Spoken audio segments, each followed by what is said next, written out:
In the depths of the Andromeda sector, the Galactic Council had convened to discuss the fate of a fragile and peculiar species known as the Scarith.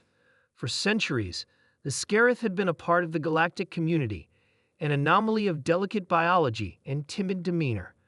Their frail bodies, dependent on a narrow range of environmental conditions, made them unsuitable for interstellar travel without significant aid.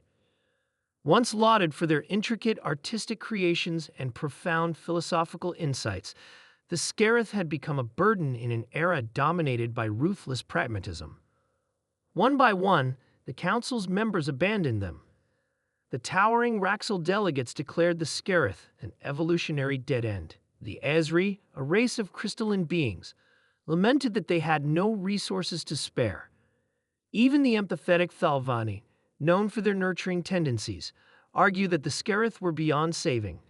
Their shared decision was as cold as the void. The Scarith would be left to fend for themselves on their deteriorating homeworld Scaria, a planet plagued by intensifying solar flares and toxic atmospheric changes.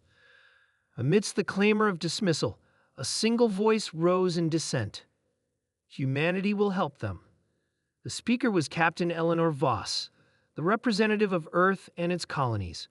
Her declaration caused a ripple of amusement and disbelief among the Council. Humanity, still considered a relative newcomer to the interstellar scene, had a reputation for reckless idealism. They had clawed their way into space with sheer grit and ingenuity, earning the nickname the stubborn primates from many alien species. "You'll waste your resources," scoffed Javel Kor of the Raxel. "Your kind barely sustains itself." Eleanor's gaze was unflinching. "We'll find a way. That's what we do." The Scarith Exodus. When the humans arrived on Scaria, they were greeted by a scene of desolation. The once vibrant cities were shadows of their former selves, and the Scarith themselves, delicate beings with gossamer-like limbs and translucent skin, were dwindling in number. Their luminous eyes, filled with despair, regarded the humans with a mix of hope and skepticism. "Why?" asked Saraith, a Scarith elder. Her voice trembled, a soft melody barely audible, over the whine of the atmosphere processors the humans had deployed. "Why would you do this?" Eleanor knelt to meet her gaze. "Because no one deserves to be left behind." The humans worked tirelessly. They constructed vast domes to shield the Scarith from the toxic atmosphere, retrofitted with Earth's adaptive technologies. Food synthesizers, medical equipment, and environmental stabilizers were brought in waves.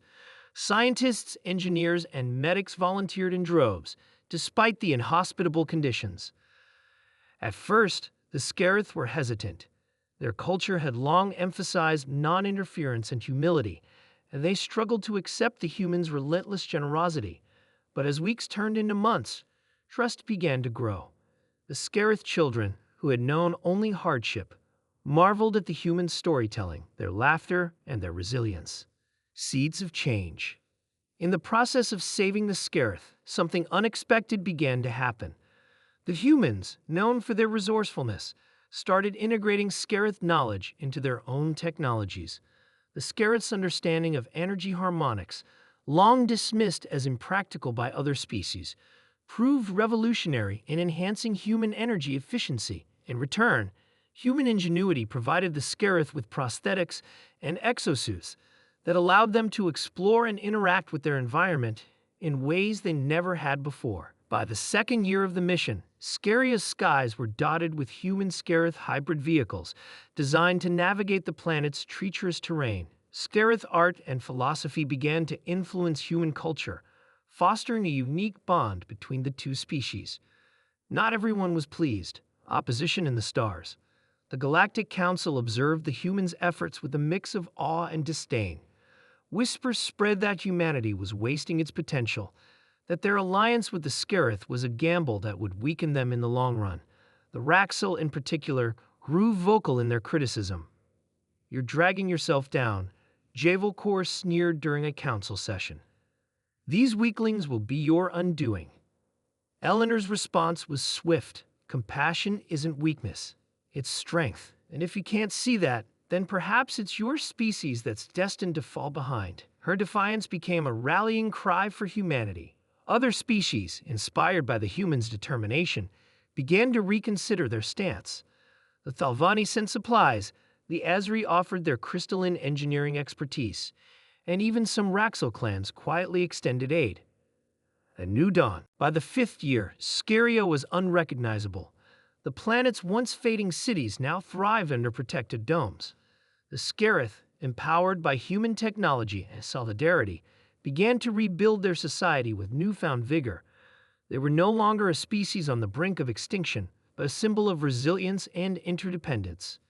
For humanity, the alliance with the Scarith became a cornerstone of their identity. The phrase, "no one gets left behind," became a mantra, etched into the hearts of humans and Scarith alike. As Eleanor stood on a platform overlooking the bustling Scarith capital, now a testament to cooperation and hope, she couldn't help but smile. Beside her stood Sereth, her once timid frame now bolstered by an exosuit designed with Scarith elegance and human practicality.